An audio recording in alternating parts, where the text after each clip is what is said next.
비행금지구역 해제에서 우리 정찰기들이 북상하는 게 우발적인 충돌을 방지하기 위한 그야말로 평화적인 행동입니다. 감시초소 복구한다든지 JSA 현장 근무 경비병 재무장화 이런 것 눈에 보이는 걸 거고 그렇지 못한 다양한 긴장 상황들이 초래될 거라고 생각합니다. 다음은 제55차 SCM이 있을 거입니다.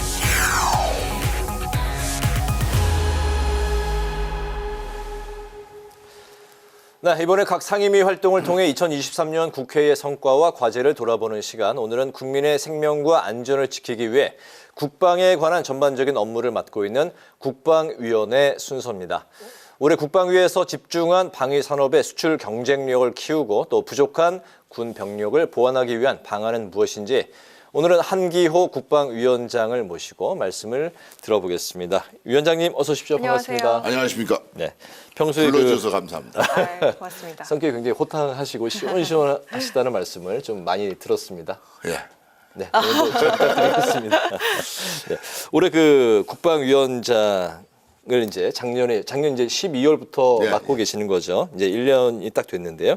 대한민국의 이제 안보 외교를 비롯한 국방을 이제 바로 세우기 위해서 다각도로 많은 활동을 하셨는데 연말을 맞아서 이제 2023년 한 해의 국방위 활동을 마무리하면서 소회가 어떠셨는지 먼저 좀 들어볼까요? 우선 국방이라는 것은 네. 국민들이 전부 아셔야 될 게 상대적이다. 왜냐하면 항상 적이 있고 네, 또 우리한테 위해를 가할 국가가 있고 이러한 상황 속에서 가기 때문에 상대가 적이 변하는 거에 따라서 국방은 정말로 많이 변한다. 네, 그런 면에서 2023년도에는 정말 변화가 많았던 해입니다. 네, 왜냐하면 우크라이나전, 하마스전, 그리고 지금 9.19 군사 합의 등 북한이 움직이는 행위 이런 네. 것들이 아주 격동을 했죠. 네, 여기에 적응하기 위해서 우리 군도 사실 많은 노력을 했고 국방위원회에서도 많은 문제들을 찾아내서 이런 것들을 개선해달라고 요구하고 또 국민의 입장에서 성실하게 우리 군이 건전하게 갈 수 있도록 군의 자녀들이 가 있기 때문에 네. 이 후생 복지 분야도 함께 관심을 많이 가졌던 그런 한 해였다 이렇게 말씀을 드리고 싶습니다. 그렇군요. 네, 올해 국방위에서 한국 방산이 큰 주목을 받았잖아요. 네. 윤 대통령이 지난 7일 방산 수출 전략회의를 열고 방위 산업을 첨단 전략 산업으로 육성해서 방산 수출 성장세를 지속적으로 확대하겠다. 자, 이렇게 강조를 했습니다. 2027년까지 세계 4대 방산 강국으로 도약하겠다고 이렇게 밝혔는데 현재 그 K 방산이 어느 정도 성장세를 가지고 있고 또 목표를 달성하기 위해서 국방위에서 어떤 노력을 기울이고 있습니까? 시장이라는 건 항상 그 유동적인 상황이고 네. 그다음에 그 시장 자체가 상품의 질도 문제가 있지만 조달하는 여러 가지가 복합적으로 일어나는 거죠. 그럼 우리가 2018년부터 22년도까지 수출이 2.8%를 차지했습니다. 방산이. 네. 과거에는 1.3%였어요. 그러니까 엄청나게 신장을 한 거죠. 2배 이상. 네.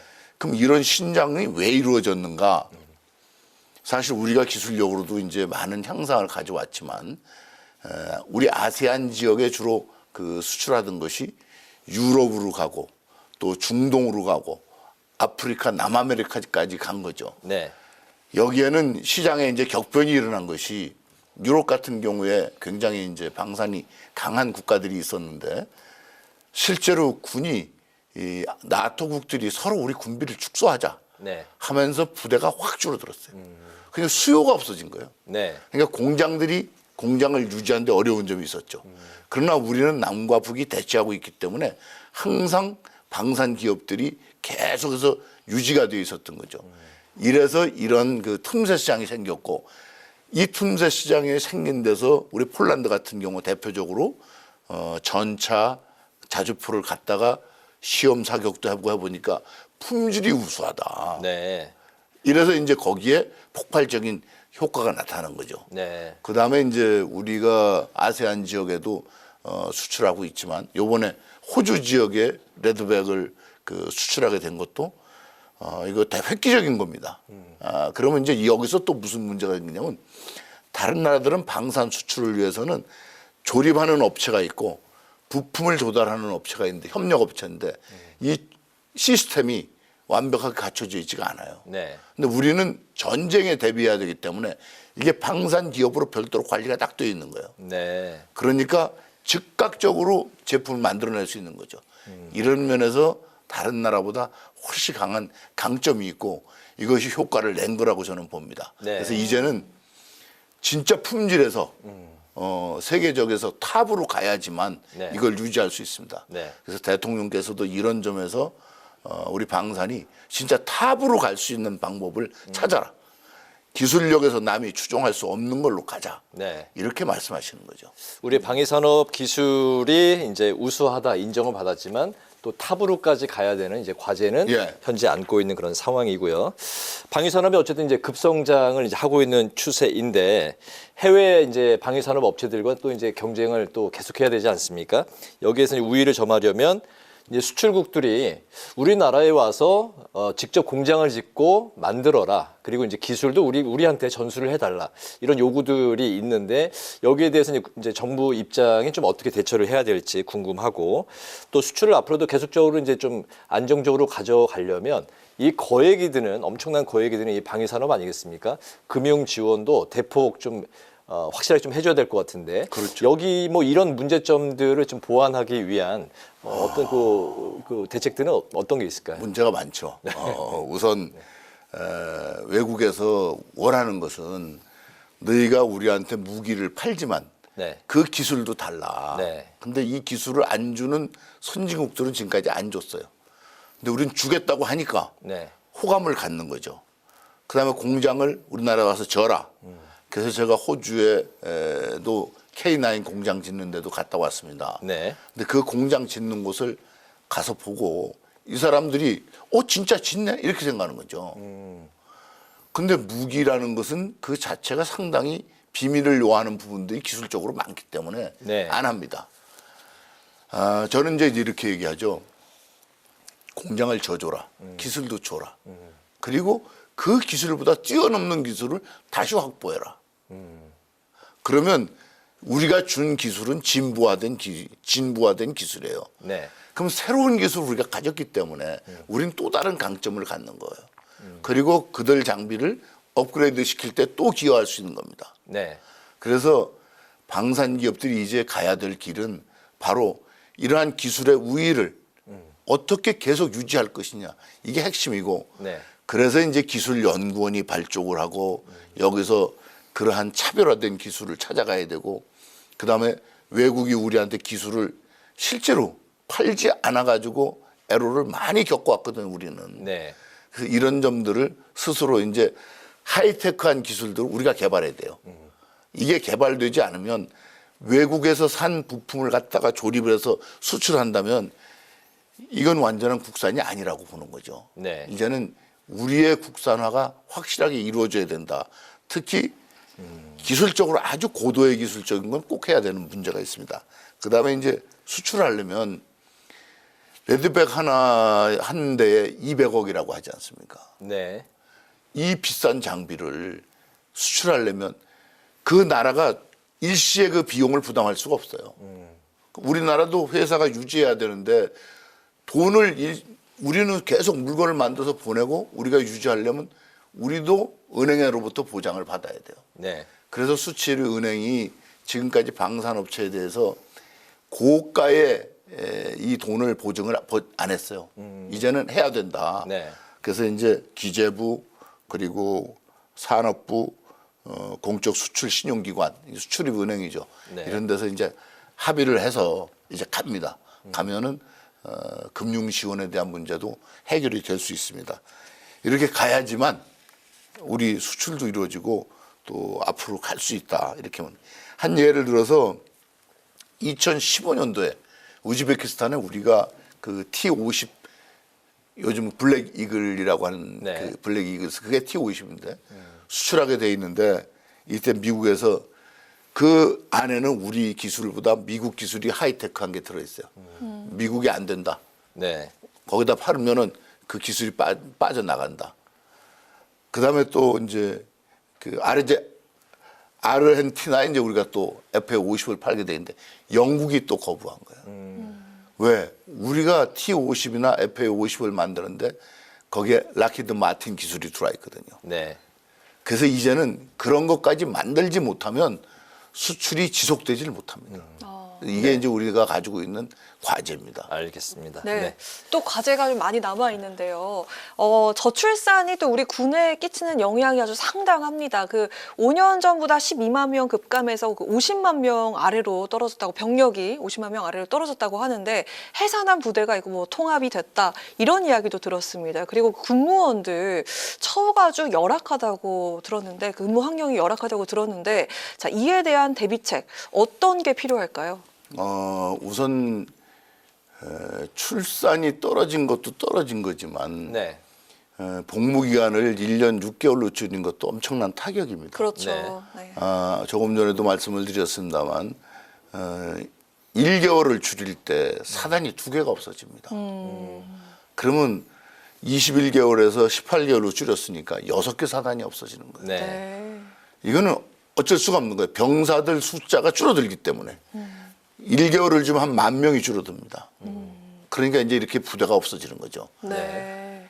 그 다음에 이제 부대가 없어지다 보니까 그 다음에 이제 문제가 이루어지는 게 2가지가 이제 같이 발생합니다. 병사들이 줄어들고 부대가 줄어드니까 북한은 그럼 줄었냐? 안 줄었거든요. 북한은 하나도 안 줄었는데 우리만 줄였어. 네. 그러면 어떻게 전투력의 균형을 유지할 거냐. 이게 제일 큰 딜레마죠. 그래서 이거를 유지하기 위해서 기술이 높은 하이테크한 무기를 갖자. 네. 이렇게 가는 거죠.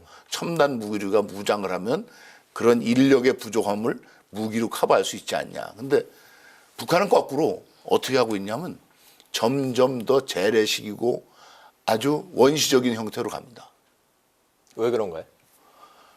핵무기라는 걸 가지고 있고 전략적으로. 네. 그리고 나머지 지상부대나 여기는 돈이 비싼 걸 할 수가 없어요.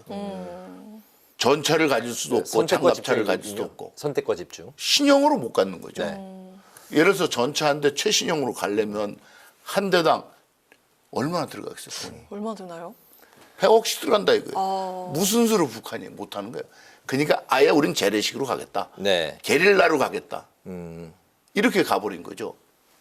그래서 우리가 이 병력 부족한 게 심각한 문제가 되는 겁니다. 그래서 이 부분들을 어떻게 할 것이냐. 그래서 이제는 군인들 외에 나머지 군인이 직접 총을 들고 싸우는 것이 아닌 거는 민간한테 이양을 해야 돼요. 민간이요? 예. 네. 민간 기업을 만들어서 이건 정비하는 건 너희들이 다 해줘라. 그다음에 수송하는 것도 해줘라. 네. 뭐 복지시설도 너희들 민간이 해줘라. 결국 이걸 이제 우리가 예산으로 커버해서 그 부분을 넘기지 않으면 네. 전투 병력을 줄일 수밖에 없어요. 군무원도 민간에 맡겨야 할까요? 군무원의 경우는 어떻게 하면 좋을까요? 군무원은 그러니까 이제 우리 법에 군은 조직법에 이렇게 돼 있어요. 군인과 군무원으로 편성한다. 조직법. 그러니까 군인과 군무원으로 할 수 있기 때문에 군무원이 지금 제가 알기로 한 47,000명 들어와 있는데 네. 이분들에 대한 것이 이 군무원들이 일단 단순 업무들을 많이 하기 때문에 그 승진 사다리가 없습니다. 그래서 인기도가 없는 거예요. 네. 그래서 이 부분을 어떻게 할 것이냐. 네. 이게 이제 앞으로 과제가 돼야 되고 이 군무원들이 들어왔을 때 이분들이 또 전방에 근무하는 경우가 이제 생깁니다. 주거 시설도 없죠. 네. 그렇죠. 모든 생활 시설이 없고 군무원에게는 법에 의해서 주거 시설을 제공하지 못하게 돼 있어요. 네. 의료도 제공하지 않습니다. 어, 법으로 군인들만 제공하도록 돼 있어요. 그러다 보니까 이걸 법을 지금 다 바꿔야 됩니다. 네. 네. 그래서 우리가 군 인사법에 군무원들에 대한 처우 개선의 법을 지금 계속 만들어서 넣고 있습니다. 네. 네. 그래서 이 부분들을 개선해서 군무원들도 근무할 수 있는 여건을 만들어가는 거죠, 이제. 네. 방금 말씀하신 군무원에 대한 이제 뭐 근무 개선뿐만이 아니라 병력 전반에 대한 처우 개선이 이게 이제 월급 인상만으로는 이제 부족하다. 위원장님께서 이제 최근에 그렇게 말씀하셨던 걸로 이제 기억이 되는데요. 그렇기 때문에 이제 선택 복무제가 절대적으로 필요하다. 이렇게 이제 강조를 하셨습니다. 선택 복무제. 이제 근무 지역과 또 여건에 따라서 복무 기간을 뭐 좀 선택적으로 선택한다 이건데 좀 구체적으로 설명을 해주실까요? 제가 이제 아주 쉽게 얘기들을 하면 네, 육군은 지금 18개월 합니다. 해군은 19개월 하죠. 복무기간이요. 네, 공군은 21개월 합니다. 네, 그러면 공군에 근무하는 병사도 아주 힘든 곳에 가 있는 사람이 있어요. 네, 저 방공진치 꼭대기에 가 있는 사람이 있고 네, 또 편한 데 있는 사람도 있고 해군도 잠수함 타는 병사도 있고 그다음에 경비정 타는 병사도 있고 전부 다 다른 거예요. 네, 그렇다면 육해 공군을 따지지 말고 예를 들어서 국방부 군악대다. 그 육해 공군이 다 있어요. 의장대 육해 공군이 다 있어요. 네. 동기가 같이 들어왔어. 18개월 딱 지나니까 육군이 동기들한테 야 잘 있어 하고 나가버리는 거야. 한 달 지나서 또 해군이 공군 보고 야 잘 있어 하고 나간다. 동기생이 똑같은 일을 하는데 네. 다른 거지. 그럼 이건 맞춰줘야 되지 않느냐. 예. 그다음에 지금 뭐 이렇게 얘기하면 저보고 뭐라고 할지 모르지만 카츄샤를 근무하기를 많이 원한다고요. 카츄샤 근무하는 사람하고 저 전방 고지 꼭대기에서 영하 20도 30도 되는 데서 휴전선을 지키는 사람하고 같이 해줄 거냐. 네. 이런 것을 다 다시 차등으로 보자. 그래서 근무의 형평성을 달리하자. 네, 네. 제가 이제 많이 얘기하는 것 중에 청춘을 돈으로 살 수 없다. 아무리 돈을 많이 준다고 해도 그 전방 고지에 가서 근무하는데 너 한 달에 500만 원 줄 테니까 가서 이거 해. 안 되는 거예요. 네. 젊은이들이 가장 바라는 것은 자유입니다. 네. 그래서 이제 돈으로 계산하지 말고 이런 형평성을 좀 맞춰주자 하는 게 이제 제 생각이죠. 네, 네. 네, 그 인공지능, 빅데이터, 드론 등 이런 첨단 기술을 무기에 빨리 적용할 수 있게 하는 패스트트랙 제도 마련하셨는데, 자, 요거 기존 방식이랑 좀 어떤 차이가 있는지 좀 설명 부탁드리겠습니다. 예를 이제 들어보면 우리가 예를 들어서 이제 무기를 하나 만들어야겠다. 그러면 차륜형 장갑차. 네. 이거를 우리가 이제 하나 그 앞으로 가야겠다. 네. 그래서 이러이러한 사양으로 만들자. 했는데 회사가 얼마나 만들었냐면 9개월 만에 만들었어요. 네. 오. 근데 그걸 군에서 최종적으로 산 거는 10년 걸렸어요. 아이고, 그렇게 오래 걸립니까? 의사 결정 과정이 그렇습니다. 네. 그래서 민간인 기술이 이미 확보가 되어 있어서 네. 그걸로 얼마든지 만들 수 있는 건 최소 5년으로 줄이자. 5년 이하로. 그렇기 때문에 확인된 민간 기술은 더 이상 검증하지 말고 채택하자. 이렇게 가는 거죠. 네. 네. 좋은 예로 호주에 우리가 장갑차 수출한 게 대표적인 예예요. 호주가 요구하는 것 조건이 우린 뭐 이런 걸 원해 이런 걸 원해. 미사일이 날라오면 미사일도 요격시키는 게 우리 장갑차에 있어야겠어. 이렇게 네. 요구하는 거예요. 네, 네. 그럼 그걸 요구하는 것을 즉각 만들어내는 거죠. 그리고 갖다 주는 거예요. 네. 근데 우리나라는 그게 안 되는 거예요. 절차가. 네. 그래서 이걸 바꾸자. 그래서 네. 패스트트랙 법을 해가지고 네. 그게 금년도에 통과가 돼서 의사 이제는 결정을 좀 빠르게 하자. 그럼요. 네, 패스트 트랙. 확인된 기술은 네. 빨리 가자. 알겠습니다. 그 지난달에 여야가 이제 북한이 9.19 군사 합의를 이제 파기한 것을 두고 책임 공방이 이제 벌어졌었는데요. 국방에 출석했던 이제 신원식 장관이 우리는 이 파기로 잃을 게 없다.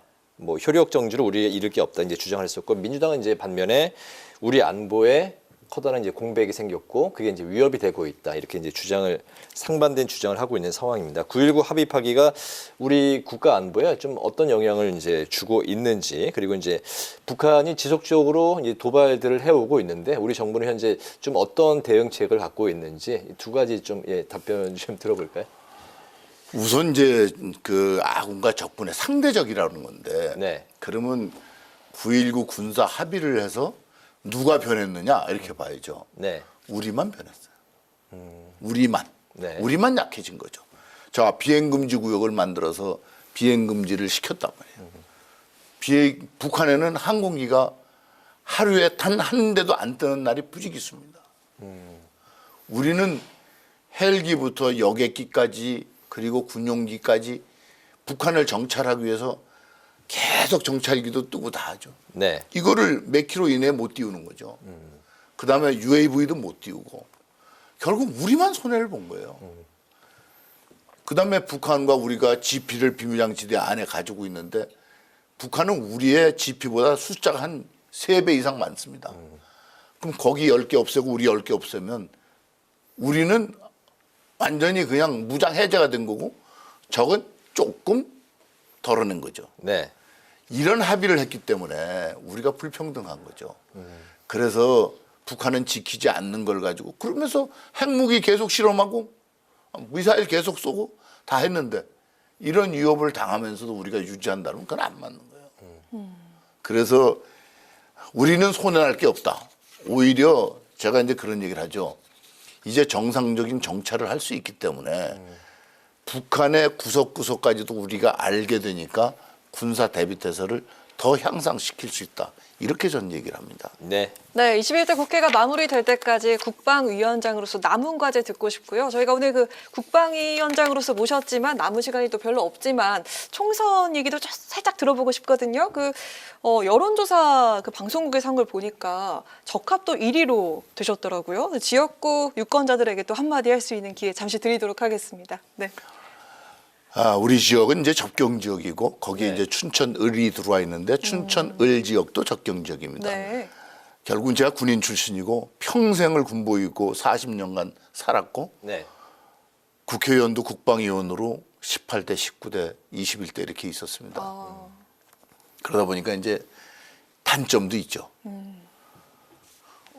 와, 저는 지금 우리 국방위원회만 계속 있냐. 또 제가 아직도 군인인 줄 아냐. 이런 불만도 많이 가지고 계셔요. 네. 그러나 군과 협조해야 할 문제 또 이런 걸 해결해야 되고 또 그러기 때문에 오히려 더 우리 지역에 필요한 사업들을 군과 관련이 없는 거라도 하려고 노력을 하죠. 근데 이제 저는 18대, 19대 하고 20대를 쉬고 21대를 했기 때문에 네. 사실은 이번에 4번째가 된 게 아니고 5번째죠. 그래서 주민들이 사실 피로감을 가져요. 누구든지 다선 의원들에 대해서는 피로감을 갖습니다. 적합도는 1위를 하셨더라고요. 이론을 했는데 이제 왜 그러냐면 이제 네. 이런 얘기를 하죠. 왜요? 네. 우리 다선 의원들끼리 모여서 이제 이런 얘기를 해요. 야, 아군보다 적만 자꾸 늘어나더라. 그다음에 내가 못 해준 거 불만이 점점 늘어납니다. 그래서 사실은 다선 의원이 된다는 게 무지하게 힘든 겁니다. 네. 그런 면에서 우리 지역에서 그래도 저를 1위로 뽑아준 거는 정말 감사하고 고맙게 생각하고 네. 만약에 22대에 들어온다면 정말로 지역을 위해서 나라를 위해서 더 충성해야죠. 알겠습니다. 지금 어쨌든 뭐 준비하고 계시는 거죠? 아, 그럼 예, 예. 저희 국회 방송도 관심 있게 또 계속해서 이 의원님 상황을 지켜보도록 하겠습니다. 오늘 시원시원 정말 네. 주변의 이야기대로 정말 호탕하시고 시원시원하시고 또 목소리까지 크셔가지고 저희가 인터뷰하는 내내 아주 굉장히 편하고 쏙쏙 들어왔습니다. 네, 이해가 잘 됐습니다. 지금 감기가 들었다가 이제 낳고 있는데 네, 목소리가 좀 허스키해져가지고 전혀 몰랐습니다. 아, 그렇습니까? 그럼 감사하고요. 이제 파워 인터뷰 마칠 시간이 됐는데 오늘은 이제 각 상임위를 통해서 2023년 국회를 돌아보는 시간 한기호 국방위원장을 모시고 관련한 말씀을 자세히 들어봤습니다. 오늘 말씀 아주 잘 들었습니다. 위원장님 고맙습니다. 감사합니다. 고맙습니다. 오늘 국회 라이브 6 여기까지입니다. 시청해주신 여러분 고맙습니다.